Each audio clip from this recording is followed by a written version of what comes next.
Bună dragi urmăritori! Bun venit pe canalul nostru!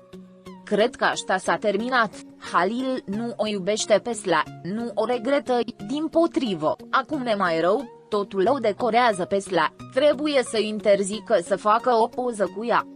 Rămâne un Halil care valorează trecula, un mincinos și se joacă murdar. A fost plictisitor să o vezi pe Sla comportându-se atât de simplu și plângând tot timpul într-o garderobă, în finalul celui de-al doilea sezon al seriei Emanet. Urmăresc ultimele episoade din sezonul 3 și sunt atât de emoționat și încântat că nici nu mi-am amintit de actrița care a părăsit serialul. Acum avem mai multă acțiune și câteva povești de dragoste foarte amuzante. Și ei bine, Halil este un om talentat, o ființă umană excelentă și mai presus de toate frumoasă. Yaman este arogant și arogant, un astfel de om este inutil, nici măcar ca prieten, mai rău ca partener de viață. Seher poate reuși în viață fără compania acestui bărbat, el este și el prea bătrân pentru ea și ea a parcurs deja un drum lung, nu atât de exemplar. Sunt foarte surprins că există cineva care le angajează pe Halil după ce i-a făcut lui Sila. Dar cel mai important este că te poți privi în oglindă. Deja îmi pare rău pentru viitorul tău partener. Pentru că dacă Kula o vrea să o dezvăluie. Acest scriitor nu numai că a făcut scenarii pentru a o abuza pe Sila, dar l-a și abuzat pe Halil creând situații oribile care să-l facă supărat și capricios, gânditor, îngrijorat, nepermițându-i să se bucure de dragoste sinceră și veșnică în ciuda a tot ceea ce făcuse. Pentru Seher și așa mai departe, tot cu drama polițiștilor, se pare că această doamnă nu a fost niciodată fericit în viața sa privată, este un expert în a crea rău pentru a face rău altora, iar când a devenit circ cu această teorie, a pierdut totul trăgând un serial care s-ar putea termina cu bine așa cum și-au dorit fanii săi. A fost inventat de o dansatoare non-actriță care nu va fi în Turcia după copierea îngrozitoare a sezoanelor 1 și 2 și l-a transformat pe Yaman într-o păpușă care nu poate fi văzută niciodată zâmbind, dar omite în ziarul tău. A fost atât de fericit, sunt atât de fericit că a ieșit în sfârșit din groapa șerpilor și și-a revenit valoarea ca jucător și sper că toate recenziile proaste sunt minciuni. Trebuie să vorbiți despre toate insultele și calomniile, astfel încât să vă purificați și persoana, astfel încât să vă considerăm buni și buni. A principiilor. Deși interpretarea lui Yaman a renunțat la toate principiile pentru a o satisface pe Nanuka și nu a mai putut juca în fața Nanuka pentru că ea nu era actriță și controla întreaga clasă, Yaman a devenit un joc de mișcare într-un teatru sau circ pentru copii, dușmanii tăi și ucigașul familiei tale. Unde este logica? Chiar dacă fanii nu sunt proști, avem dreptul să ne exprimăm părerea. Am petrecut 2 ani urmărind. Cred că Nanuka a împins al 3-lea capitol înainte de a începe, iar povestea a fost scrisă așa cum vrei tu să fie. Nu trebuie să-ți pară atât de rău pentru Halil pentru că a ales bani și în Anaconda și s-a distrat foarte mult cu el atât în emisiune, cât și în viața personală. Nu puti spune regulile ce sic m-a făcut. Scuze pentru femeile care folosește numai pulsurile. Inima și sufletul tău sunt negre. Imediat ce botoxul nu te ajuta. Mulțumim Sila 50 a lăsat pe Halil la timp. Doamne, ce fel de bilă scot unii oameni din gură.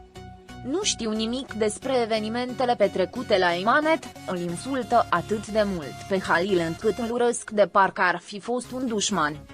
De ce ai părăsit filmul? Ce a fost asta? 50 a părăsit pe Halil. Se duce la Dokugan, apoi la Alp și cine știe unde ajunge. Ceea ce spui este ca și cum ar fi căzut din cer când Turcia are actrițe și copii celebre. Pot să explic această ură.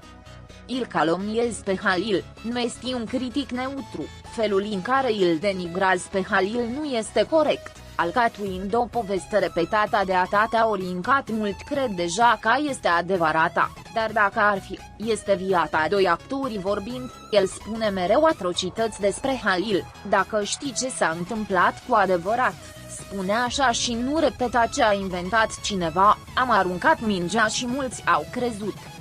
De ce nu vorbiți despre interpretarea excelentă a lui Halil, care a jucat un rol atât de dificil ca Yaman și l-a catapultat ca un actor bun? Încearcă să câștigi bani cinstit, fără să arunci cu noroi în Halil, pentru că nu este prima dată când o faci. Găsește altul subiect despre care să vorbim. Ți-au plătit mai mulți bani, așa spui.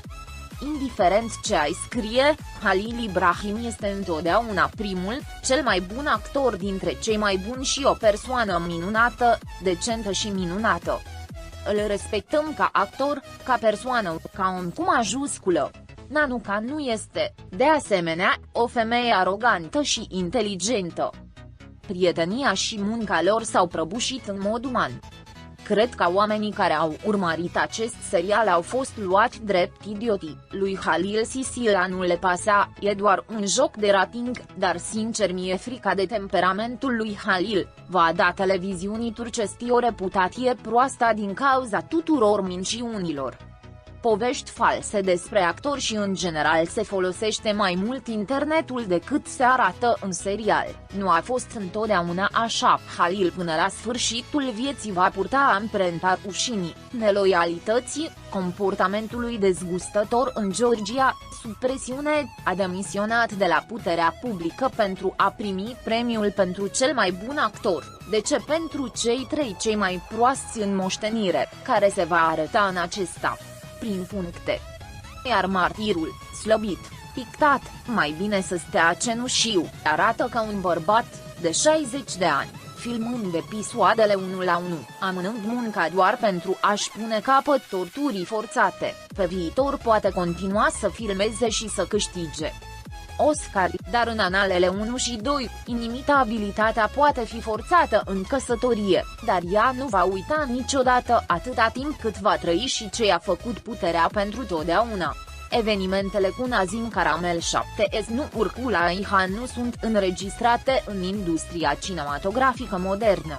Și la televizor. Nenorociți de bani, mama cuiva, mama vitrega cuiva și Sila avea dreptate fata aceea, dar o femeie grozavă a dat exemplu pentru ca toată lumea să nu fie sclavă. Avea dreptate pentru că încă mai existau actori din aproape fiecare dan imediat după primul și al doilea sezon, Halil Ibrahim era implicat în gluma aceea.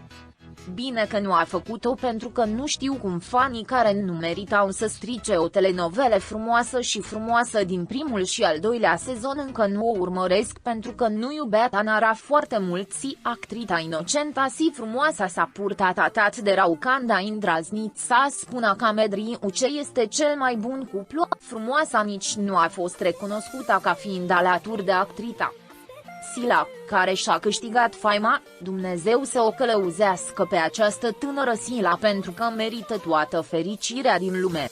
Sila nu l-a pomenit de Halil când a plecat, Halil vorbește despre Sila de când a plecat din Emaneții toată lumea crede că are drept. Critica Sila. Dar parcă i-am interzis să arate cu Sila Halil și fiecare dintre ei are un serial și o viață, ar trebui să începem să-i despărțim, ar fi bine să ne vedem succesele și să vorbim despre munca lor, inshallah.